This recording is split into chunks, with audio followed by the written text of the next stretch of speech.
বরিশাল মেহেন্দিগঞ্জ উলানিয়ার কৃতি সন্তান আরিফ হোসেন সংগ্রামী নেতৃত্বের উত্থান। যাত্রাবাড়ী থানাধীন ৬২ নং ওয়ার্ডের ছাত্র রাজনীতিতে আন্দোলন সংগ্রামের মধ্য দিয়ে পরিচিত নাম হয়ে উঠেছে মোহাম্মদ আরিফ হোসেন।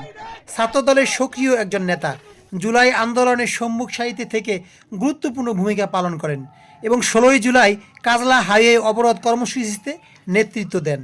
গণতন্ত্র রক্ষা, বেগম খালেদা জিয়ার মুক্তির আন্দোলন সক্রিয় থাকতে গিয়ে একাধিকবার জীবন ঝুঁকির মুখে পড়লেও পিছু হটেননি তিনি।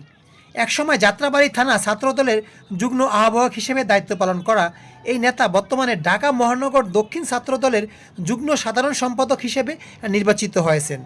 বরিশাল মেহেন্দিগঞ্জ উপজেলার উলানিয়া ইউনিয়ন আশা গ্রামের এই কৃতি সন্তান সাফল্য এলাকায় আনন্দের আবহ তৈরি হয়েছে। তাকে নতুন দায়িত্বে অন্তর্ভুক্ত করা জানানো হয়েছে শুভেচ্ছা ও অভিনন্দন।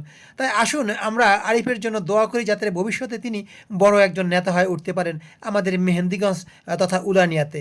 নিজেও একজন খুবই ভালো মানুষ, সংগ্রামী এবং ত্যাগী একজন নেতা, নিজের জীবন ঝুঁকিতে রেখেও তিনি রাজনীতি করে গিয়েছেন। গতকাল ছাত্রদলের কমিটি ঘোষণা করা হয়েছে, যেখানে দেশের বিভিন্ন প্রান্ত থেকে অনেক তরুণরা উঠে এসেছেন এই কমিটিতে। বিশাল এক কমিটি ঘোষণা করা হয়েছে, তার ভিতরে আমাদের উলানিয়ার এই কৃতি সন্তান রয়েছেন, যা সত্যি আমাদের জন্য গর্বের। ভিডিওটা অন্যকে দেখার জন্য শেয়ার করে দিন। আল্লাহ হাফেজ। আর এরকম ভিডিও পেতে আমাদের পেজটি অবশ্যই ফলো দিয়ে রাখবেন।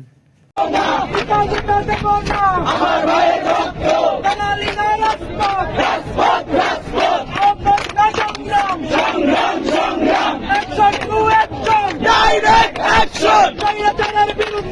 Direct action! Direct action!